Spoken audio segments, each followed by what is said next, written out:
మన కరీంనగర్ జిల్లా Gangadhar X road Madhura Nagar లో ఉన్న ఆనందగిరి సుందర శాస్త అయ్యప్ప స్వామి టెంపుల్ దగ్గరికి అయితే వచ్చేసాము. చివరిలో 18 మెట్లు ఉన్నట్టు ఇక్కడ కూడా ఉన్నాయండి. ప్రతి ఒక్క మెట్టు ప్రాణ ప్రతిష్ఠ చేశారంట. వీటిని పతనెట్టంబడి మెట్లు అంటారు. ప్రపంచంలోనే శబరిమల తర్వాత అత్యంత వైభవంగా జరిగే మకర జ్యోతి దర్శనం జరిగేటువంటి అతి తక్కువ ఆలయాల్లో ఆనందగిరి సుందర శాస్త్ర అయ్యప్ప స్వామి దేవాలయం ఒకటి. ఇక్కడ కనిపిస్తున్న బొమ్మలమ్మ గుట్టపై అయ్యప్ప స్వామి మకర జ్యోతి రూపంలో మనకు దర్శనం ఇస్తాడంట. ఈ నెల జనవరి 14న అయ్యప్ప స్వామి మకర జ్యోతి రూపంలో మనందరికి దర్శనం ఇస్తాడంట. తనకు శబరిమలలో జ్యోతి దర్శనం ఏ సమయానికి అవుతుందో అదే సమయానికి ఇక్కడ కూడా జ్యోతి దర్శనం అవుతుందంట.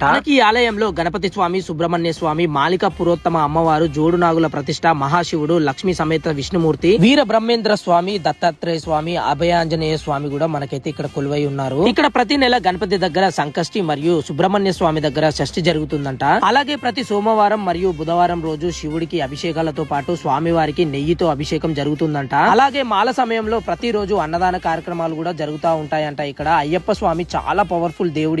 ఇక్కడ అయ్యప్ప స్వామి ఎంత పవర్ఫుల్ అంటే ఏదైనా కోరికలు కోరుకున్నా ఇక్కడికి వస్తే నెరవేరుతుందంట. సంతానం లేకున్నా కూడా చాలా మంది బాధపడుతూ ఉంటారు. చాలా మంది ఇక్కడికి వచ్చి తమ కోరికలు కోరుకున్న తర్వాత నెరవేరిన సందర్భాలు కూడా ఇక్కడ ఉన్నాయంట. మేమైతే ఈ టెంపుల్ కి రావడం ఫస్ట్ టైం. ఇక్కడికి వచ్చిన తర్వాత మనసు చాలా ప్రశాంతంగా అనిపించింది. ఈ నెల జరగబోయే మకర జ్యోతిలో మీరు కూడా పాల్గొని అయ్యప్ప స్వామి కృప అయితే పొందండి. లొకేషన్ వచ్చేసి మన Karimnagar to Jagtial road, Gangadhara X road, Madhura Nagar లో అయితే ఈ ఆలయం అయితే ఉంటుంది. ఇలాంటి వీడియోస్ కోసం పేజ్ ని ఫాలో అవ్వండి.